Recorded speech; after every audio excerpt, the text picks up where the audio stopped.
Anselmo, ainda antes de vir para cá, até por telefone mesmo, ali, no WhatsApp, falando que Deus nos ajude para conseguir falar, né? Porque hoje, ontem à noite, eu estive pregando lá na congregação de Jardim Graúna.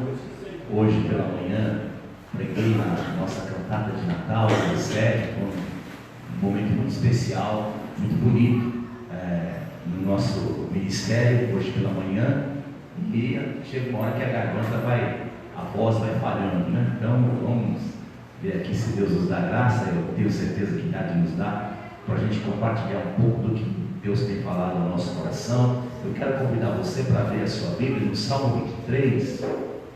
Nós vamos ler apenas 2 versículos desse tão conhecido salmo, né? Salmo 23.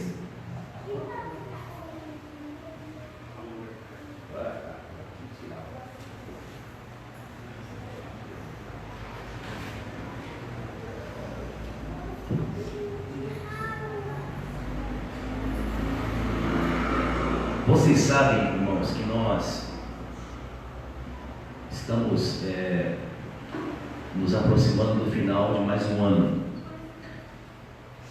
Eu, como disse ontem, inclusive no Jardim Graúna, nós estamos aí pouco mais de 2 semanas para nos despedirmos desse ano e, com a graça de Deus, aí abraçarmos um ano novo.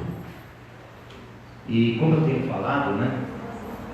Essa é uma época do ano em que geralmente é muito comum que as empresas fechem uma espécie de balanço. Então há muitas empresas que ainda fazem isso. Elas, antes do Natal, elas dão férias coletivas, uma espécie de férias coletivas para os funcionários, e só vão reiniciar suas atividades passados os primeiros dias do ano novo. E não é só com as empresas, a gente vê também as pessoas, do lado pessoal. Chega essa época do ano, elas tiram para fazer uma espécie de autoexame, né? Uma espécie de retrospectiva do que foi o ano, fazer uma análise daquilo que elas conquistaram, aquilo que elas perderam, um balanço. E algumas, inclusive, até bem mesmo para esse lado pessoal, há pessoas, inclusive, que têm aquela mania, né, de fazer uma espécie de faxina em casa, né? Então chega essa época do ano aí, é muito comum, quase todas as pessoas têm um lugar lá, um cantinho lá na sua casa, que chamam um cantinho, alguns chamam o cantinho da bagunça, né? Que vão lá colocando a coisa quebrada, aquelas coisas que não usam mais. E aí quando chega essa época do ano, o que as pessoas fazem, né? Geralmente as mulheres, né? Os homens também, mas faz aquela faxina na casa e olha, isso aqui eu posso me livrar disso, isso aqui eu posso manter, continuar a deixar, mas o intuito, na verdade, é fazer uma faxina para que não se entre o ano ainda carregando aquelas coisas desnecessárias, que sem que a gente se dê conta, a gente vai acumulando coisas desnecessárias, né? E na vida espiritual também é assim. Por isso é que a gente encontra, por exemplo, principalmente nas cartas que o apóstolo Paulo escreveu, algumas expressões, palavras do tipo despojando-vos. Despojar significa se despir, né? E a ideia é de você se livrar daquelas coisas que vão te incomodando, que vão te atrapalhando, melhor dizendo. O escritor da carta dos Hebreus diz que a gente está numa corrida, e nessa corrida da fé, a gente tem que se desvencilhar de todo o peso, de tudo aquilo que nos atrapalha. Então eu estou falando tudo isso antes de ler a palavra, antes de ler o texto, porque eu penso que é com esse espírito que a gente deve parar para prestar atenção nesta mensagem que nós vamos hoje ouvir, tá bom? Então Salmo 23, nós vamos ler os versículos de número 1 e 2, que diz assim: o Senhor é o meu pastor, de nada terei falta, em verdes pastagens me faz repousar, e me conduz a águas tranquilas. Há algumas versões de Bíblia, outras traduções de Bíblia que aparece assim: o Senhor é o meu pastor e nada lhe faltará. Deitar-me faz em verdes pastos e me guia junto às águas de descanso. Essa é a palavra para nós aqui nessa noite. Vamos orar? Deus, nosso Pai bendito, é no nome de Jesus, teu Filho, que nós oramos.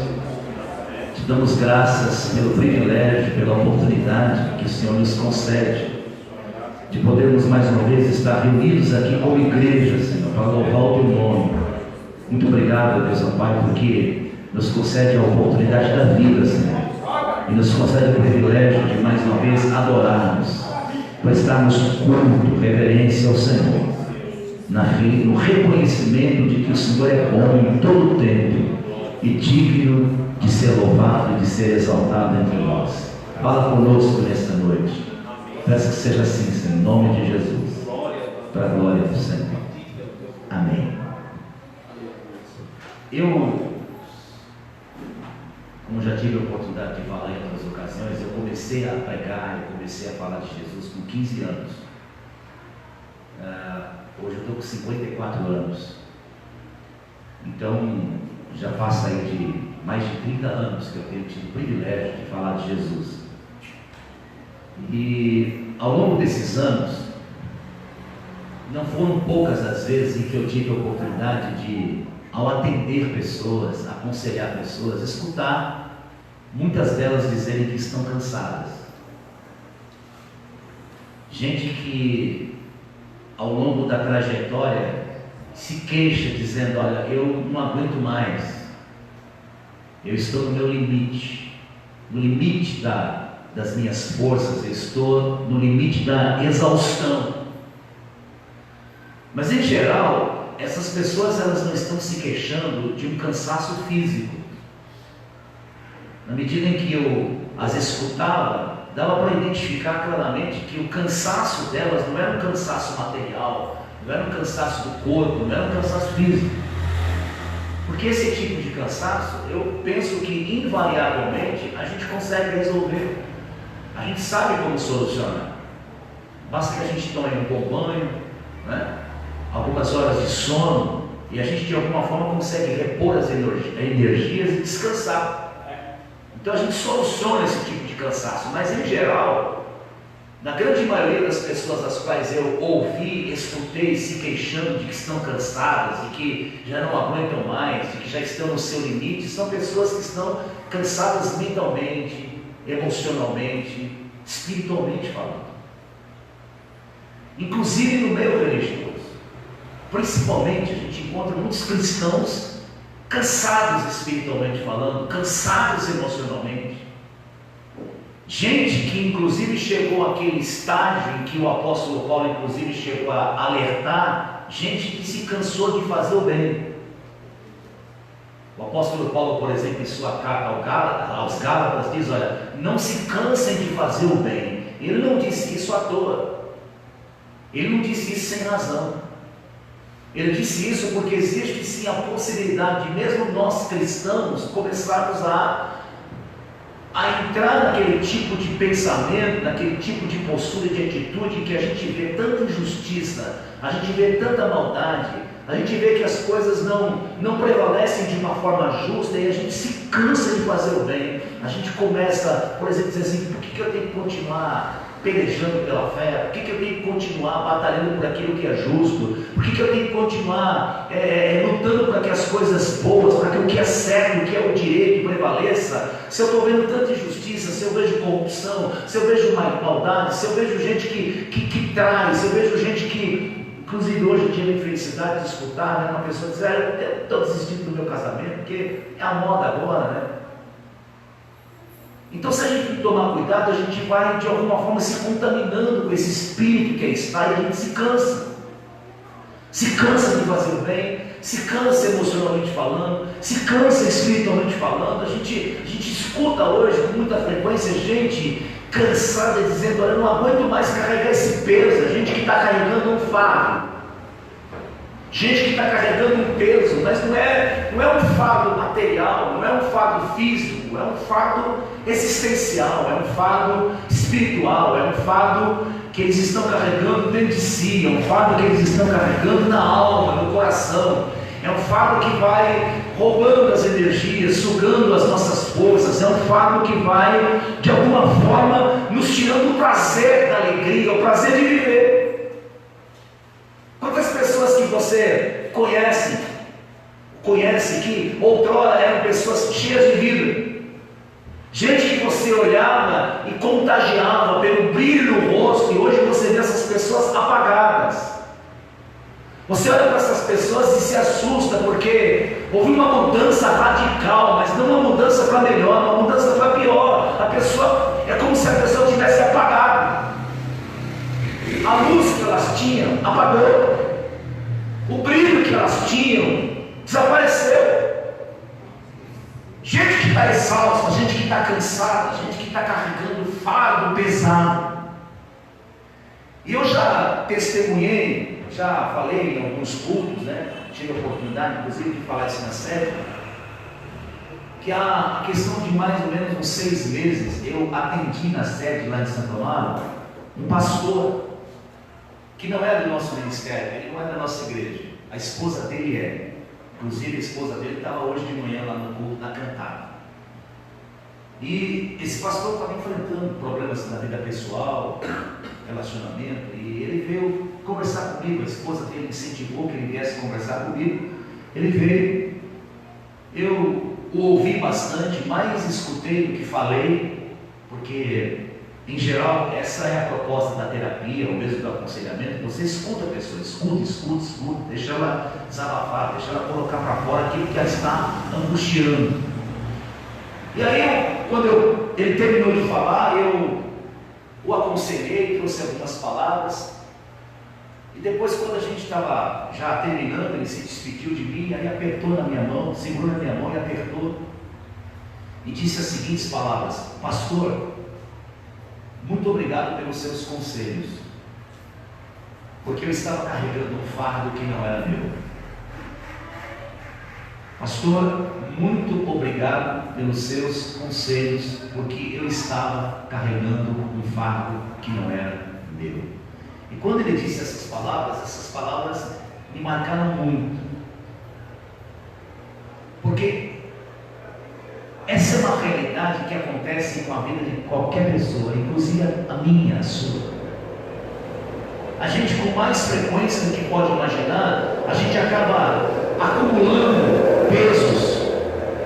Como esse exemplo que eu acabei de dizer, que a gente vai acumulando coisas dentro de casa que a gente deveria se livrar há muito tempo, jogar fora, mas a gente vai colocando ali. E o que é pior, tem gente que vai guardando como se fosse um bem precioso, né? O que é pior, você vê às vezes a pessoa carregando um fardo desnecessário, mas ela não quer ajuda, ela não se liberta daquele fardo, porque ela entende, ela acha que aquele fardo ela tem que carregar, que é um fardo que faz parte da vida dela. E isso é muito comum acontecer, por exemplo, com o crente, né? A gente às vezes carrega fardos desnecessários, pesos desnecessários na vida, e a desculpa que a gente der é a seguinte: faz parte da vida cristã, é a minha cruz, eu tenho que levar. Fazer o quê? A vida cristã é assim mesmo, né, pastor? O que adianta? A gente tem que levar o fardo. Sim, há fardos que a gente tem que levar, mas há muitos fardos que a gente teima e insiste em levar, que são desnecessários. Há inclusive fardos que a Bíblia diz que Jesus já levou em nosso lugar, e que, no entanto, a gente insiste em trazer de volta, em carregar. E aí eu queria aqui quero rapidamente falar para vocês de alguns desses fardos que a Bíblia diz que são desnecessários, que a Bíblia diz que não vale a pena a gente levar, mas que, no entanto, a gente teima e insiste em levar. Você sabe, mais ou menos como aquela experiência de viagem. Você vai viajar para um outro estado, ou para um lugar distante, e aí você, por exemplo, vai de avião, e aí você leva 3 malas, e você tem que pagar aquela taxa de embarque das malas, e paga caro. Aí você fica, por exemplo, lá nas férias, lá de viagem, lá 2 semanas, você volta para casa, você percebe que as roupas que você utilizou foram as roupas apenas de uma mala. As outras 2 malas que você despachou e pagou caro, você trouxe de volta sem abrir. E foram 2 bagagens desnecessárias, pesos desnecessários que você pagou em dinheiro. Agora, esse fardo que eu estou falando, ou esses fardos que eu estou falando, a gente paga de outra forma, a gente paga com a saúde. A gente paga, por exemplo, deixando de aproveitar horas de prazer e de diversão com a nossa família, porque a gente está tenso, a gente está ansioso. A gente paga, muitas vezes, com aquela amargura na vida. A gente vai adoecendo. Porque esses fardos aqui, como eu falei, vão sugando as nossas forças, roubando a nossa energia, e o preço que a gente paga, a conta é alta. Que fardos são esses? Eu quero falar de 3 aqui. O primeiro deles é o passado. O passado pode sim ser um fardo pesadíssimo na vida de muita gente. Tem gente que vive atormentada por causa do seu passado. Tem gente que está presa por causa do seu passado. Eu preguei recentemente lá em Barueri, na ceia ministerial, um texto de Isaías, eu falei sobre isso. Gente que não consegue se libertar do passado. Pessoas que inclusive chegam e dizem o seguinte: se eu puder, eu queria esquecer o meu passado, eu queria passar uma borracha, eu queria apagar o meu passado. E essa fala dessas pessoas tem muito a ver com o fato de que elas tiveram um passado traumático, de que elas tiveram um passado de decepção, de que elas tiveram um passado de sofrimento. Elas não querem lembrar do passado, porque quando elas param para lembrar do passado, isso as angustia. Então é por isso que frequentemente essas pessoas dizem: eu quero esquecer o meu passado. E aí a psicanálise, vai nos ajudar nesse sentido. Porque em geral, quando as pessoas dizem assim: olha, eu quero esquecer o meu passado, há 2 perguntas que a psicanálise faz. A primeira delas: é possível esquecer o passado? É possível esquecer? E a resposta é óbvia: não. A menos que você tenha um problema na memória, a menos que você tenha uma amnésia, a menos que você chegue àquele estágio da vida que você começa a perceber que você está esquecendo muitas coisas, você já não se lembra mais. Mas do contrário, o teu passado está aí, é impossível esquecer. E a segunda pergunta que a gente deve fazer diante de alguém que diz: eu queria esquecer o meu passado, a segunda pergunta é a seguinte: vale a pena esquecer o passado? Se fosse impossível esquecer o passado, vale a pena? Porque o teu passado, por mais ruim que tenha sido, faz parte da tua história. Tua história, quando vai contar, tua história de vida, teu passado faz parte dela. Foi inclusive pelo teu passado, por mais difícil que tenha sido, que você chegou até aqui. Ao chegar até aqui, quando alguém pergunta, descreva quando você chegou até aqui, não tem como ignorar o passado. Então essa atitude de querer esquecer o passado não é sábia, até porque quem tenta esquecer do passado corre um sério risco de repetir.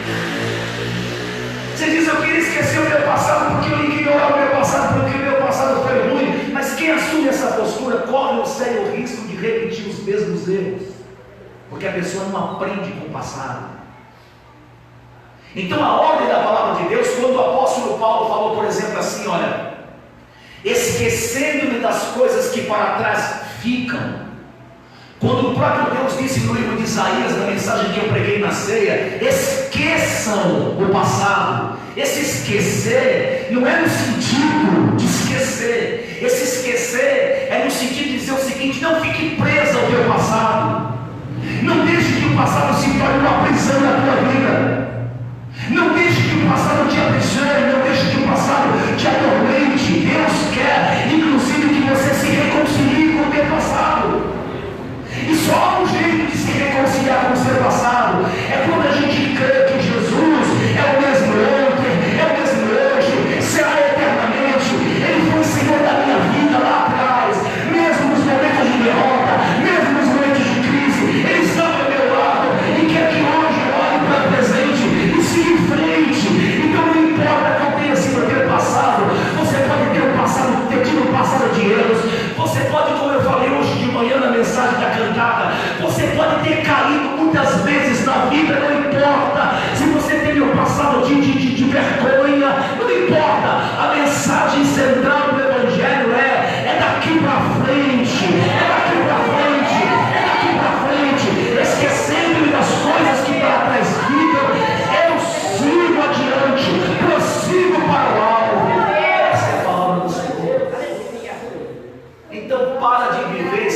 seu caso, para de viver atormentado pelo teu ontem.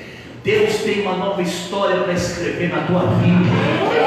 Deus, como eu preguei com a Amelie, quer fazer algo novo na tua casa, algo novo no teu casamento, algo novo no teu namoro, algo novo na tua saúde. Ele quer fazer algo novo no teu coração, Ele quer fazer algo novo na tua corrente sanguínea. Deus quer fazer algo novo na tua vida. Então se liberte do passado, se liberte, porque você não vai conseguir entrar no ano novo encarando como um ano novo. Vai continuar sendo a mesma coisa. Vai continuar como um ano velho. Se liberte, reconcilie-se com o teu passado e siga em frente, em nome de Jesus. Outro fardo. Passado é um fardo que a gente carrega desnecessariamente. Outro fardo que a gente carrega desnecessariamente, amargura. Você sabe o que é amargura? É ressentimento. Você sabe o que é amargura? É aquela palavra que nós cristãos não admitimos com a boca, mas no fundo, muito sem ódio.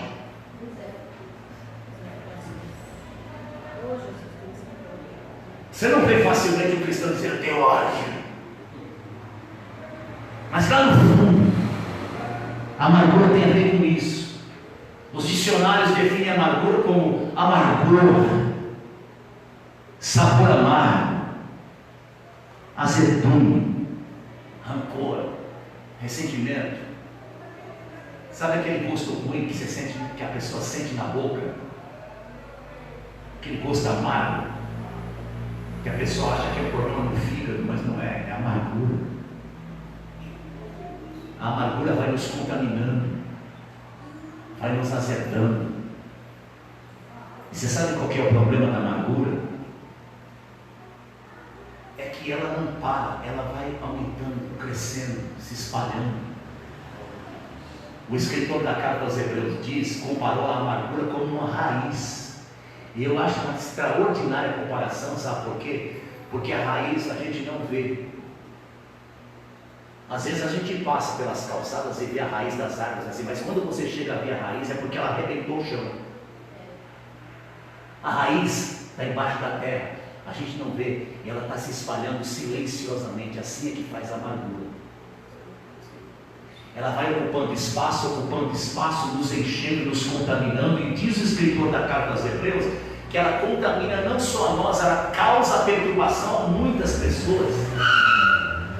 De tal maneira que, olha aqui para mim, se na tua casa, se na minha casa há alguém amargurado, daqui a pouco você não consegue perceber o porquê que o ambiente está carregado. Por que ninguém dá mais risada? Por que ninguém mais sente prazer quando chega, que sai do trabalho, vai para casa, já vai com aquela angústia, dizendo, meu Deus, não tem mais prazer de estar com a família, não há mais alegria, porque a amargura contamina o ambiente, e a amargura é um peso, é um fardo desnecessário. A palavra de Deus deixa claro a respeito disso, e só tem um jeito da gente se livrar deste peso chamado amargura. Sabe qual é? É perdoar. É através do perdão. Perdoar não é fácil, mas é preciso. Perdoar não tem a ver com sentimento. Perdoar é uma decisão. Eu canso de ouvir gente dizendo, eu não senti que tem que perdoar, mas não é um sentimento, é uma decisão. Perdoar, olha aqui para mim, não é mérito. Eu ouço pessoas dizer o seguinte, olha, se ele mereceu, perdoa, mas aí não é perdão, é apenas troca. Se eu mereço e você faz algo porque eu mereço, isso não é perdão, você troca, apenas troca, é mérito.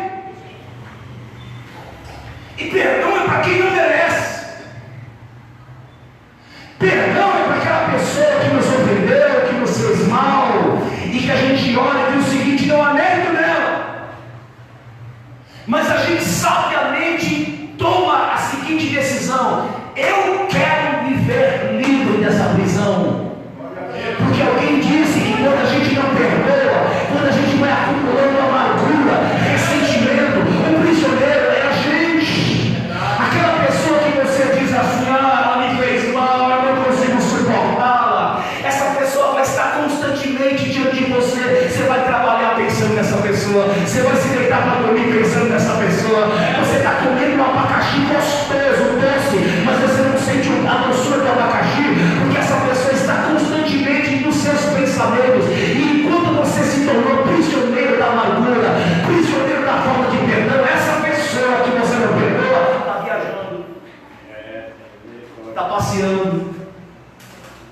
está deitando a cabeça no travesseiro e está dormindo, e você está morrendo aos poucos, porque está insistindo em carregar um fardo, um peso, uma bagagem desnecessária chamada amargura.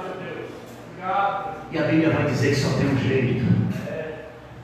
Eu disse outro dia, eu não gosto de usar essa expressão, eu acho que ela não... Nós somos tão dependentes da graça de Deus, né?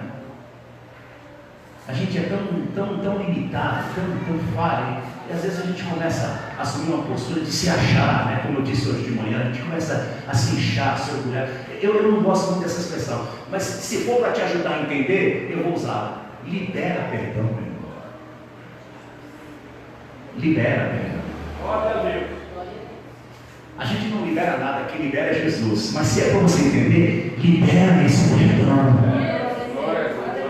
Pelo amor de Deus, já faz mais de 20 anos que você está morrendo com esse ressentimento, com esse gosto amargo. Há pessoas que tomaram inclusive decisão de desistir da própria vida, desistir de louvar, desistir de servir, desistir de adorar, porque a amargura as está matando e prendendo. Se liberta disso. A palavra de Deus diz, o apóstolo Paulo fala que nós devemos perdoar como Cristo nos perdoou. E aí tem muita gente que tem dificuldade de perdoar. E sabe qual é a dificuldade? A dificuldade que muita gente tem de perdoar está naquela pergunta, né? Vai ficar por isso mesmo? Um exemplo, né? Pastor Anselmo fez isso comigo, aprontou, e agora eu tenho que perdoar. Vai ficar por isso mesmo? Não fica por isso mesmo. Porque quando você perdoa a pessoa, você está dizendo o seguinte: Deus, eu estou colocando nas tuas mãos, trata dessa pessoa. Se for para Deus corrigir, Deus vai corrigir.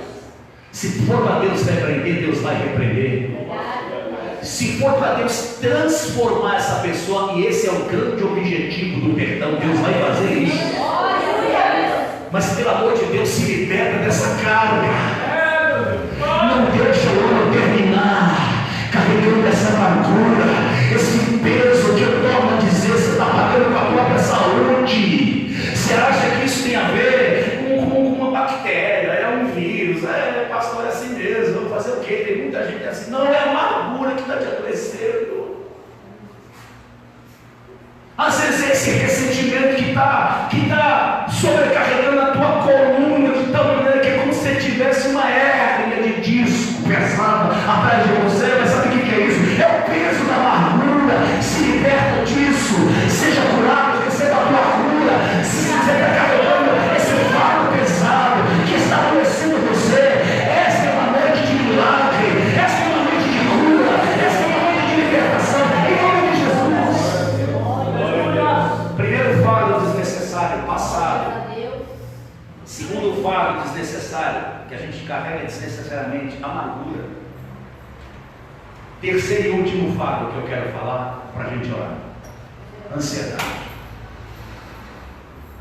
Ansiedade. Quem aqui nunca ficou ansioso? Levante a mão. Seja o primeiro a tirar a pedra. Todos nós ficamos ansiosos. Mas essa não é desse tipo de ansiedade que a Bíblia fala que a gente não deve ficar. É como preguiça, né? A preguiça foi elegida, e isso aí é pela Igreja Católica, né, como um dos 7 pecados capitais. Mas a preguiça não é aquela coisa assim que bate depois de um almoço, assim, essa aqui preguicinha, vou deitar. Não é dessa preguiça, é outra coisa. Essa decisão de entrega, de se entregar, não vou fazer mais nada, prostração na vida, é esse tipo de preguiça que é pecado. E a ansiedade, a Bíblia diz o seguinte: não fiqueis ansiosos por coisa alguma. Quero dizer o seguinte, olha, a ansiedade é um fardo que você está carregando desnecessariamente. Jesus disse o seguinte, que a ansiedade não muda as circunstâncias. Jesus disse, olha, quem pode acrescentar, ainda que seja 1 centímetro da tua estatura, porque ficou ansioso? Quem é que paga a dívida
no Ceasa e chega aqueles caminhões carregados, aqueles caixotes pesados, e aí tem aqueles trabalhadores que pegam os caixotes e vão descarregando. Essa é a imagem.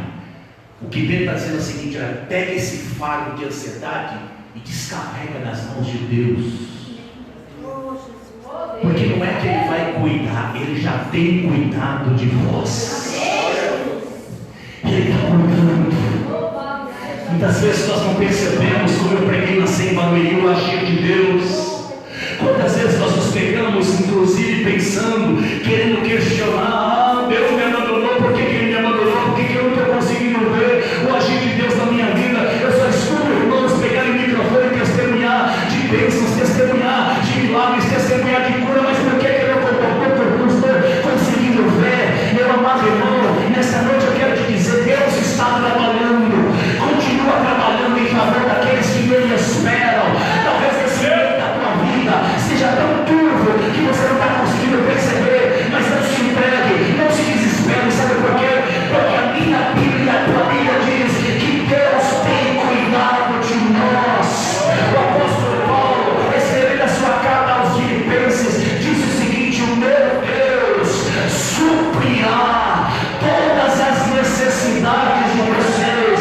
Olha, irmãos, eu sou prova disso. Eu disse ontem lá no Graúna, eu estou escrevendo, terminei de escrever um livro. Agora o processo é de correção. Se Deus assim permitir, eu tiver condições de lançar, eu vou lançar no começo do ano que vem. O título do livro é Para Curar a Alma Ferida. E é um livro de 16 capítulos. E eu estou testemunhando na introdução do livro que quando eu estava escrevendo o quarto capítulo, o quarto capítulo eu coloquei o seguinte título: O Terror da Alma. O terror da alma. Eu falo de angústia. E quando eu estava escrevendo o quarto capítulo, eu estava vivendo um processo de muita angústia. Doença na família, problemas no ministério, dificuldades pessoais. E na medida em que eu estava ajustando o quarto capítulo, Deus me libertou. Deus me curou da angústia. O livro que eu escrevi, se Deus quiser eu vou lançar, é um testemunho também pessoal. Então eu quero dizer para você o seguinte: olha, ninguém está livre de ficar ansioso, mas o que você não pode deixar é que essa ansiedade cresça de tal maneira que te aprisione e torne um fardo tão pesado na tua vida que você deixa de crer, que você começa a duvidar, que você começa a questionar o amor de Deus, e que você se esquece de que Deus está cuidando, está velando na sua vida, está trabalhando a teu favor. Olha aqui para mim, quantas vezes eu já dei testemunho e não tenho vergonha de dizer isso. Deus já usou viúvas para ser resposta dele para a minha vida. No momento de apuro, no momento de aperto, Deus usou viúvas para me abençoar. Esse Deus é o Deus que trabalha. Há um livro que foi escrito há muitos anos: Deus trabalha no turno da noite. Quando todo mundo está dormindo, quando a grande maioria está descansando, Deus está trabalhando e não deixa de trabalhar. Jesus, quando esteve aqui, disse o seguinte: o meu Pai trabalha até hoje. Deus está trabalhando em teu favor. Você está vendo a resposta positiva agora. As circunstâncias que você está vivendo são circunstâncias que talvez queiram te mostrar o contrário, mas fique em paz, dê paz ao teu coração. Deus está cuidando de você, Deus está trabalhando na tua vida e Ele está suprindo as tuas necessidades. E Paulo diz que o suprimento de Deus não é mesquinho, o suprimento de Deus não é pequeno, é segundo as suas gloriosas riquezas. Nosso Deus é rico e Ele supre e cuida de nós. Eu quero terminar, eu preciso terminar para a gente orar. Mas eu quero terminar dizendo o seguinte, fazendo duas perguntas. Tem algum fardo que você está levando hoje na tua vida que você tem que levar, mas que você insiste em levar sozinho. Você ainda não confiou nas mãos de Deus, não lançou nas mãos de Deus. Tem algum fardo? Segunda pergunta: além desses 3 fardos desnecessários que eu falei nessa noite, passado, amargura, ansiedade, tem algum outro fardo que você está insistindo em carregar e que você sabe pela palavra de Deus que não deveria carregar? Se tem, alguém nesta noite que quer aliviar a tua bagagem. É o mesmo que disse: vinde a mim todos vocês que estão cansados e sobrecarregados. Aleluia. A segunda-feira, amanhã segunda-feira, é um pavor e um terror para muita gente. Tem gente que odeia a segunda-feira, pois eu não quero falar mal, eu não quero menosprezar, eu tenho que ver com o meu quintal, com a minha casa. Mas é certo que tem igreja por aí que faz sessão de descarrego, né? Na verdade, sessão de descarrego não existe. O grande descarregador do universo é aquele que disse: vinde a mim, você que está cansado e sobrecarregado, e eu vou te aliviar. E eu vou fazer com que você tenha prazer na segunda-feira, na terça, na quarta, na quinta, na sexta, no sábado. Jesus disse: o meu Pai trabalhar não é pecado. A gente só tem que trabalhar com sabedoria, com inteligência, porque tem gente que trabalha tanto, não tira férias, não passeia com a família, não sente prazer, não tem tempo para com os seus, e aí vai morrendo aos poucos, perdendo a saúde. A gente tem que trabalhar com sabedoria, mas trabalhar é dádiva, principalmente nesse tempo, nesse país que a gente está vivendo, nessa crise de desemprego que a gente está vivendo. Se você tem emprego, se você trabalha, louve a Deus, glorifique a Deus, agradeça. E se você vai ter teu filho e o prazer da vida, e o prazer de enfrentar a vida, Jesus quer te restaurar, quer te renovar nesta noite, quer tirar esse fardo pesado, quer aliviar a tua bagagem, para que a tua jornada seja uma jornada firme, segura, contínua. E no momento em que você de repente ameaçar parar por causa do cansaço, lembre-se: o Senhor é o meu pastor, de nada terei falta, e Ele me faz repousar. Você está cansado? A vida se tornou um peso? O salmista está dizendo: entregue-se a esse Senhor que é pastor, porque Ele tem poder de te fazer repousar. Em meio à agitação da vida, Ele te conduz às águas tranquilas, às águas de descanso. Em meio ao tormento da vida, Ele refrigera a tua alma e dá a você a possibilidade de caminhar sem desistir, sem entregar os pontos. O salmista Davi, no Salmo 68, e aqui eu termino, traz uma afirmação maravilhosa. Salmo 68, ele diz o seguinte: bendito seja o Senhor, que dia a dia leva o nosso fardo. Glória a Deus. Porque teimar em levar esse fardo sozinho, se você tem a promessa da Bíblia que dia a dia Deus leva o nosso fardo. Entregue os seus fardos na mão dele, receba o refrigério dele e termine esse ano e avance para o ano novo, se Deus assim permitir, com a graça e com a certeza de que Ele tem cuidado de você. Amém? Essa é a palavra do Senhor para nós essa noite. Eu quero orar em nome de Jesus pela tua vida.